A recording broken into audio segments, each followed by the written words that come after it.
Sir এবার আপনার কাছে আসবো। একদম প্রথম সারিতে আপনি বসেছেন, আপনি দেখছি সকাল থেকেই খুব মন দিয়ে ক্লাস করছেন। তো আপনি বলুন, প্রথম দুটো ক্লাস আপনি তো করলেন অলরেডি অফলাইনে, আপনার ফিডব্যাক।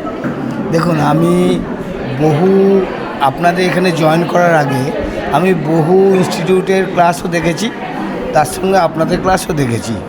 আপনাদের ক্লাস দেখে এতটাই মুগ্ধ হয়ে গেছি যে আমি আমার সহকর্মীর সাথে আমি একটাই আলোচনা করেছি যে একটা ভালো ইনস্টিটিউটের ক্লাস আমি দেখলাম, তো আপনি কি সাজেশান দেন? উনি বলছে হ্যাঁ আমিও দেখেছি। তাহলে উনি যেদিনকে জয়েন করেছে আমি সেদিনকেই জয়েন করেছি, আর কি 1 জুনের আগে। তো আমি টার্গেটে নিয়েছি যে আপনাদের এই যে তখন যে ফ্রি ক্লাসগুলো দেখেছি, দেখে এতটাই মুগ্ধ যে আজকের ক্লাসের সাথে আরও একটু যেন আরও দেখে মনোমুগ্ধ হয়ে গেলাম।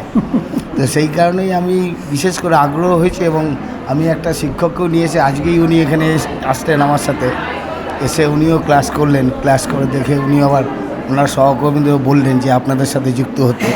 তো আমি মনে করি ফার বেটার।